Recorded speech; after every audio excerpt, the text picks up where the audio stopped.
پیارے پیغمبر صلی اللہ علیہ وسلم نے صحابہ سے پوچھا، اے میرے صحابہ بتاؤ مل مفلس، مفلس کون ہے؟ مفلس کون ہے؟ غریب کون ہے؟ صحابہ نے بولا اللہ کے رسول، اللہ اور اس کا رسول بہتر جانتے ہیں، آپ بتا دیجئے اللہ کے رسول کون مفلس ہے؟ مفلس آپ کو میں اگر اس کا اور مزید ترجمہ کر کے دوں آسان سمجھانے کے لیے، ایک مثال دیتا ہوں، پھر بات کو سمجھانا انتہائی آسان ہوگا۔ آپ جانتے ہیں ہمارے ہاں بسا اوقات جب عدالت میں فیصلے ہوتے ہیں، بعض فیصلے ایسے آتے ہیں جس کے بارے میں عدالت یہ فیصلہ لکھتی ہے کہ بھائی یہ شخص تھا، اس کا اتنا اتنا کاروبار تھا، لہذا اس کے کاروبار کا دیوالیہ ہو گیا، اس کے لینے والے افراد زیادہ ہیں اور اس کے کاروبار کا جو حصہ ہے فلاں کو اتنا دے دیا جائے، اتنا دے دیا جائے، ختم ہو گیا، دیوالیہ ہو گیا۔ ارب پتی تھا لیکن کیا ہو گیا؟ قرضوں کی وجہ سے صفر پر آ گیا، اور ابھی بھی کیا ہے؟ قرض لینے والے کھڑے ہوئے، قرض لینے والے موجود۔ ہمیں اس کو کیا کہتا ہے؟ اس کا کیا ہو گیا؟ دیوالیہ ہو گیا، ٹھیک ہے نا؟ اس کے کاروبار کا دیوالیہ ہو گیا۔ آپ یوں سمجھیے کہ مفلس کا اگر آپ نے ترجمہ دیوالیہ سے کریں زیادہ بہتر ہے۔ اللہ کی عدالت ہوگی، اللہ کی عدالت میں جس کا دیوالیہ ہو جائے، اللہ کی عدالت میں پہنچ کر پتہ چلے کہ بھئی اس کے ہاتھ تو کچھ نہیں ہے، دنیا میں بڑی محنتیں کی تھی، بڑی مشقتیں کی تھی، اللہ تو سب جانتے ہیں، اللہ کی عدالت میں پیشی ہے، اللہ کی عدالت میں۔ اور کیسے پیشی ہوگی؟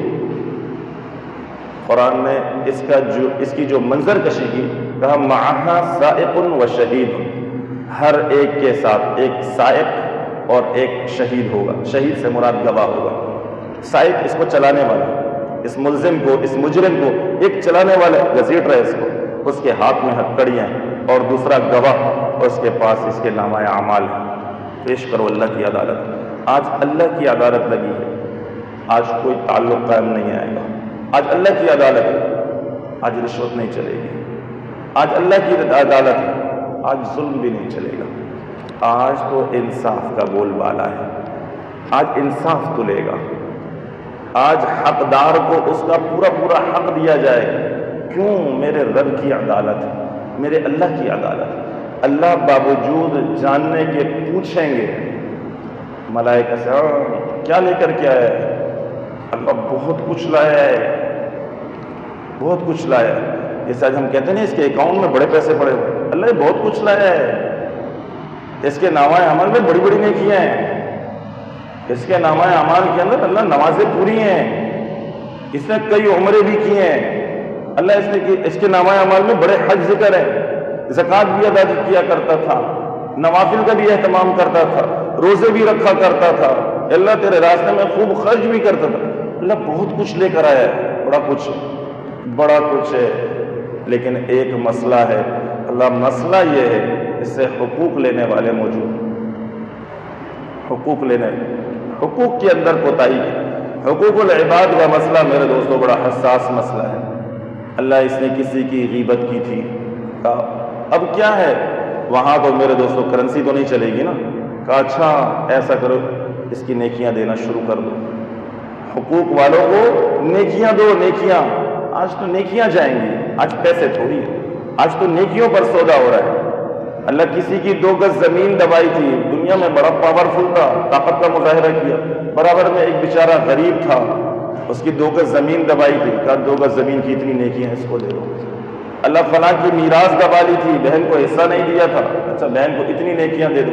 اللہ فلاں کی عزت تار کی تھی، کہا اس کو اتنی نیکیاں دے دو۔ اب کیا معاملہ ہے؟ اس کی نیکیاں تقسیم ہو رہی ہیں، حقوق لینے والے موجود ہیں۔ اللہ فلاں پر ظلم کیا تھا، اچھا اس کو اتنی نیکیاں دے دو۔ نیکیاں دیتے دیتے دیتے ہو گیا دیوالیہ اس کا۔ کیا ہوا؟ کہا اس کے پاس کچھ نہیں بچا۔ کیا لایا تھا؟ نیکیوں کے پہاڑ لایا تھا، نیکیوں کے پہاڑ لایا تھا۔ اس کی نیکیوں کا دیوالیہ ہو گیا۔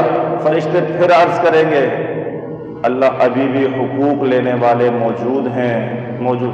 نیکیاں ختم ہو گئیں، اللہ ارشاد فرمائیں گے اچھا ایسا کرو جو حقوق لینے والے اس کے گناہ اس بندے پر ڈالتے رہو۔ پہلے نیکیوں کی ٹرانزیکشن تھی، نیکیاں ٹرانسفر. آج تو بڑا آسان ہو گیا نا اس کو سمجھانا. آپ وہ دیکھیں ایک موبائل ہو پاس میں، اس موبائل سے یہ سارا کاروبار میں لگا ہوا ہے. کسی کو کتنے پیسے بینک سے بھیج کر موبائل سے، یہاں سے اتنے چلی گئی رقم ٹرانسفر ہو گئی، وہاں سے اتنی رقم اس کے پاس آ گئی موجود ہو گئی. ایسے ہی معاملہ ہوگا. اس وقت میں اس کی نیکیاں ٹرانسفر ہو رہی تھی، نیکیاں ٹرانسفر ہو رہی تھی، نیکیاں ختم ہو گئی.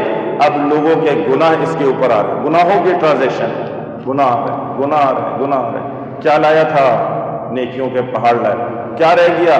کچھ نہیں، گناہوں کا انبار رہ گیا. پیارے پیغمبر صلی اللہ علیہ وسلم نے ارشاد فرمایا، اے میرے صحابہ، میرے صحابہ، یہ میری امت کا سب سے حقیقی مفلس ہے. یہ حقیقی مفلس ہے، یہ غریب ہے، اس کا دیوالیہ ہو گیا.